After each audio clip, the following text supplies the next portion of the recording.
St Helena, one of the world's most remote islands. This small rock once played a pivotal role as a staging post in the expansion of the British Empire. It's mainly remembered now as the place where Napoleon Bonaparte was exiled. It is home to 4,000 St Helenians, or saints as they call themselves. They're the descendants of sailors, settlers and slaves who began arriving on the island 350 years ago. St Helena is a place that's okay, but you have to look after the people. It's the people that matters. Sometimes I think we do feel left behind. But everything on this island is about to change.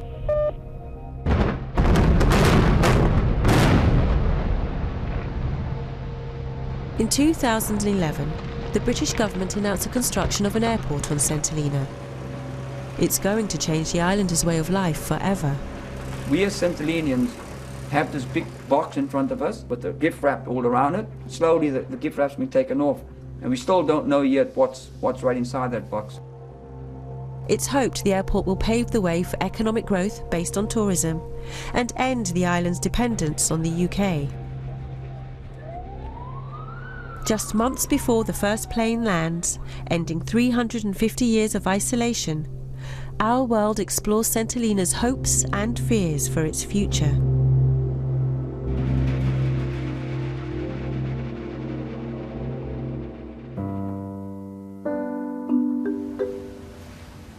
The Royal Mail ship St Helena, also known as the RMS, is today the only way to and from the island.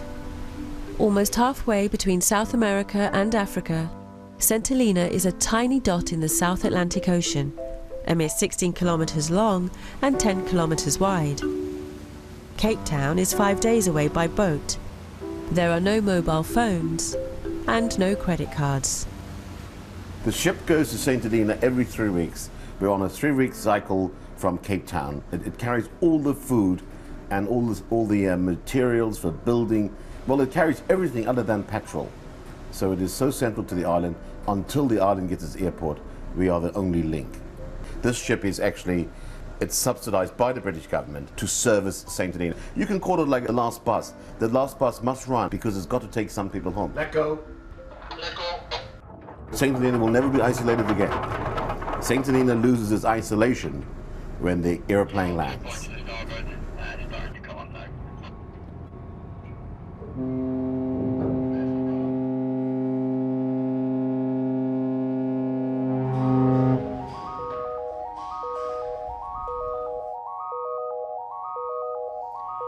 This is St Community Radio, the People Station at its best. Hello, I'm Tony Leo, and I'm here again just after 7 days, which really seemed like 24 hours. Never mind, our unique little island will soon be a part of a bigger world.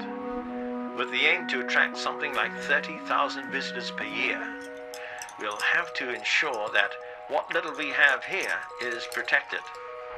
Once an airplane lands on the strip, our isolation will be, well, I guess, pretty much over. Soon it will only take us 5 hours from here to Cape Town rather than the 5 days now on the ship. The ship anchored at 9 o'clock, 3 reefers. For me, it's just home. That's all I see it as being home. We are protected in a way.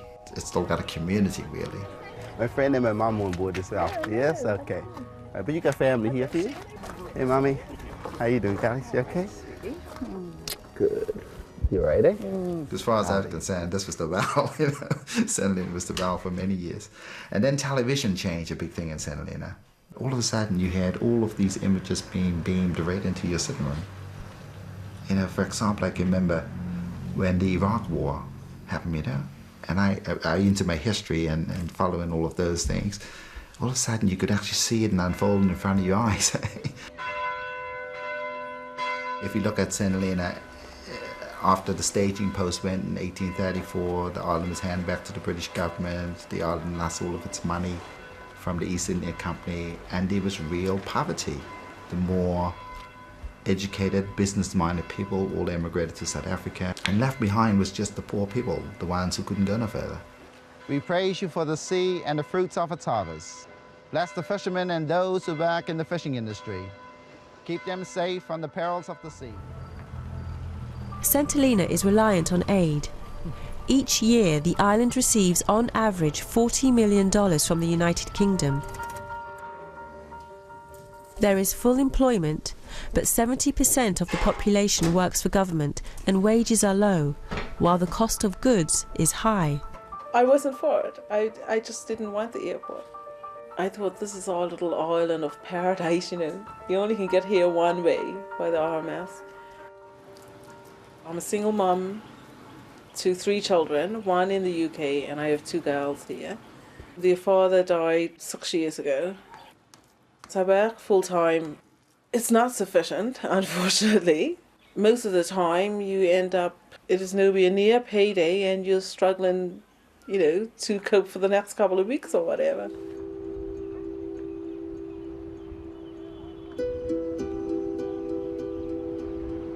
With a price tag of nearly $400 million, St Helena's airport is a huge investment by the British government. The ultimate aim is that the airport will end the reliance on British aid and help the island develop a self-sustaining economy, one that doesn't damage the island's sense of community or the environment. But many saints feel anxious about the future. It's worrying the way it's going, honestly. People are not very happy at the moment. Instead of us being happy now with the airport and all feeling that we're going to, I don't think that's a general feeling on the island at the moment. The idea of it all is to try and come to a point where we can all maybe work together and achieve the best for St Helena and its people. But I'm sure there's a price for development. It doesn't come cheap, it won't come easy. We have to pay a price. Britain's not going to put an airport in here for plus, what, 200, 300, 400 million pounds, and then we live the same old way we did 20, 30 years ago. They want changes. It's coming. People feel as though they're not being listened to, and it makes you angry. And then when you say something that's contrary to what's being presented to you, oh, you're being negative. They don't like when you say this. You sell the island to the highest bidder, and that which don't work must go by the way. It's collateral. I think it happens all over the world, that. And you go stand right there, look. Up you go, look. Hey, look over there, look. Hey, look. Hey, say bye-bye, everybody. Bye-bye. Going in the water now, look. See the crane, look. Just a big crane lifting us up there, look.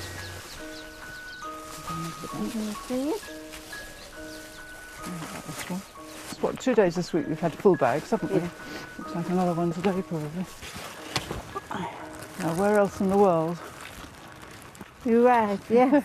Going to a florist in London, you pay about £5 for each one.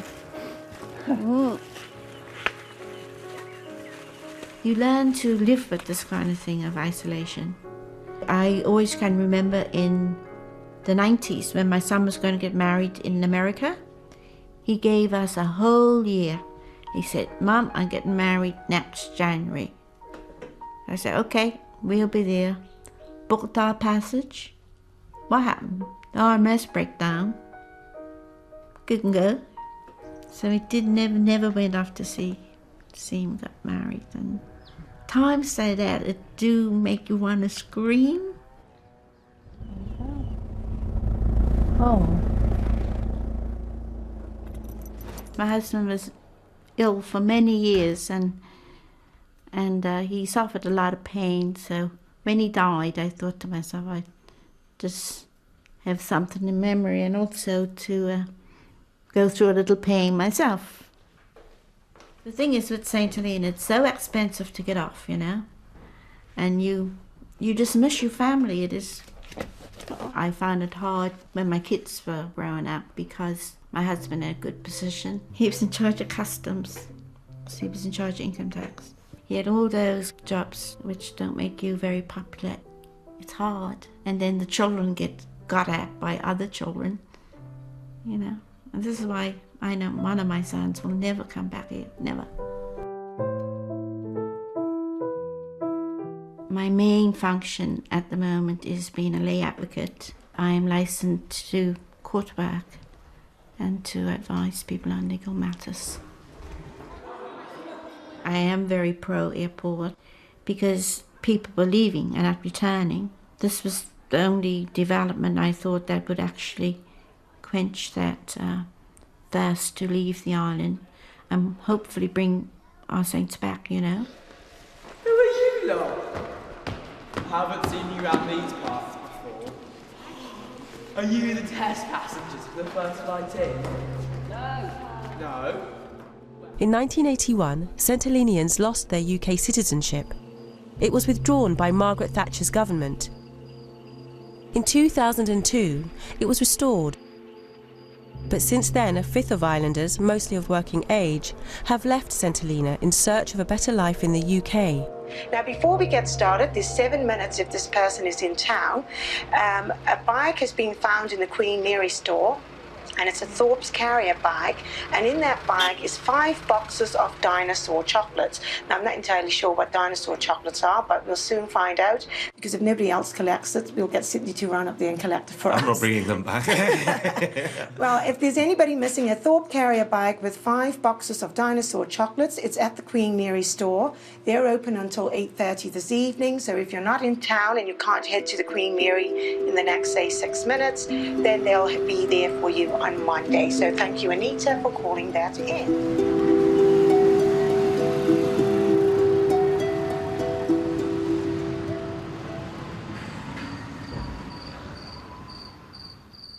In the headlines today, St Helena, world famous, but for the wrong reason. The Independent in UK wrote a long story today saying that a prominent barrister will lead an investigation into an alleged police and government conspiracy to cover up the widespread sexual exploitation of girls on British overseas territory. As St Helena is starting to open up, some deeply hidden issues are rising to the surface. 2 years ago, a report by a UK charity, the Lucy Faithful Foundation, revealed that there were problems on the island relating to adult sexual exploitation of minors. Our males' attitude to women wasn't nice at all, really. If anything happened, you had nobody to talk to, you had nobody, because you didn't go home and tell your mum, because you wouldn't believe it. Everything in the garden wasn't always green, but it did happen. But that is the problem with this island. It's been too much of it swept under the counter. I heard recent stories about, Trevor, you will not believe the corruption on this island. You won't believe this. I said, no, not in St Helena. You will not believe it. Then the Lucy Faithful report came out. And it shocks you. I can't remember hearing councillors saying things like, oh no, that would never happen here in St Helena, because we're all one big community. And I used to say then, you know, you're living in cuckoo land. People didn't want to see it now. I suppose, can you blame them? Because, oh well, more trouble, you know. And it could be relations as well. You know, we all got cousins, aunties and uncles and brothers and sisters, and why spill the beans? I think what some people couldn't come to terms with, why make such a fuss of St Helena when years ago, you know, nobody bothered. The publication of the report into sexual exploitation and the accompanying news coverage sent shockwaves throughout this small South Atlantic community. It's since been claimed that some government agencies tried to cover up the allegations. A senior UK lawyer is now leading an independent inquiry to establish what really went on in this small community.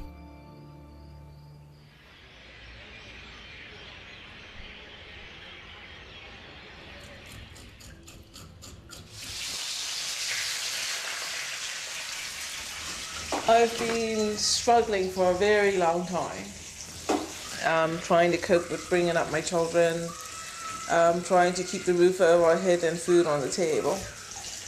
Well, the plan is to go to the Falklands and then possibly stay there for a year. I think it is time that I need to try and change our way of living and try and make things a bit better for ourselves. It ain't going to be easy leaving them, but I'm going to break I'm my sure heart on that day. I will be okay. I won't.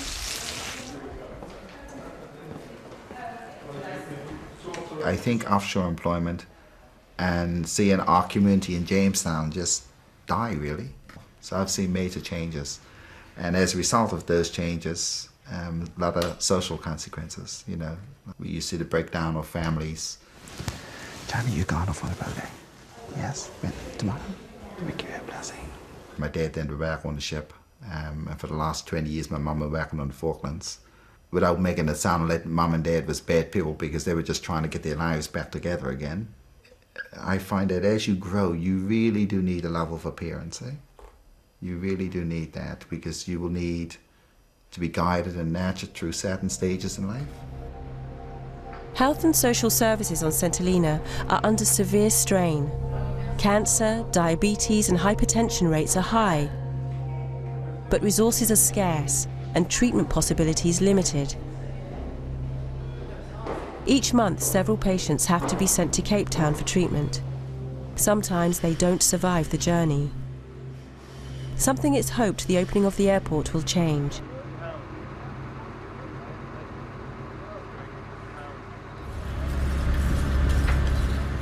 A particular company, overseas company, is talking about putting up lodges, bringing in 1 or 2 top-class boats, you know, for real posh, this, that, and the other. They've been out looking at area where they want to build these lodges, fishing lodges and stuff.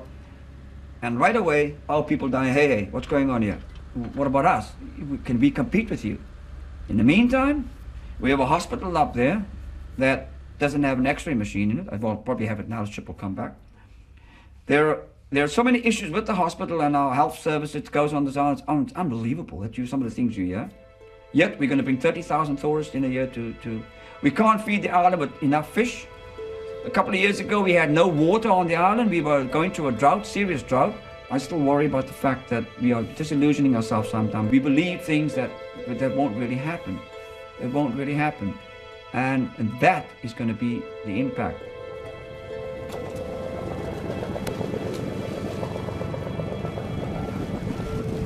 They think that the airport's going to create a lot of opportunity and the young people are going to stay.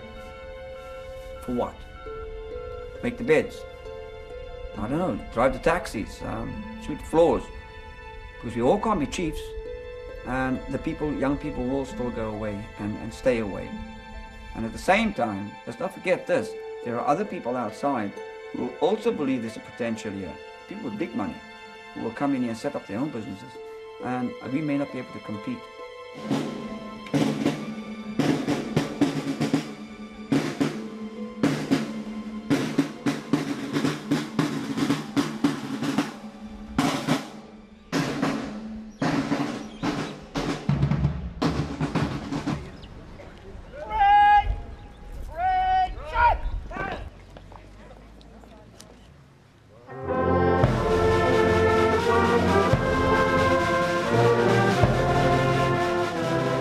History is there so that we cannot make the same mistake. We shouldn't make the same mistake, you know? It's not there just telling a wonderful story in the past. Human beings will make the same mistakes at times. Sometimes you got no other choice, you know? And that is not a mistake. That is a conscious decision to go this route because we have no other alternative.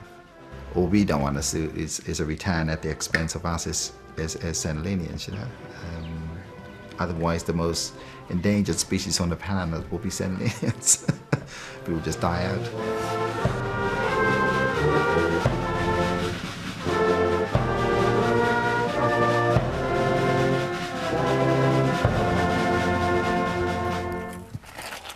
It stemmed from the old colonial days where we had to be so subservient. So people didn't have the confidence to speak, I think we have to be able to be more confident and believe in ourselves. But with the best will in the world, you know, who would know what is best for St Helena other than the people itself? What we so badly need is people being vocal and coming forward and speaking for what they believe in. Whether it is right or wrong, you know, that's immaterial. But if they just voice how they feel. You want to buy flowers?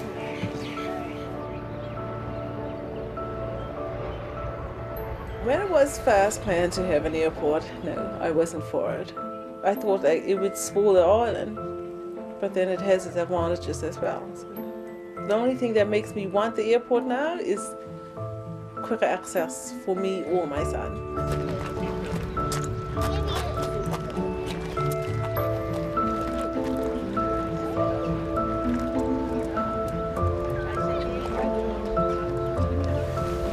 When the ship go out and you're down the seaside with people and they're watching the ship go, and you can see the look on their face, you know, God, we are left. They're gone and they've left us all behind.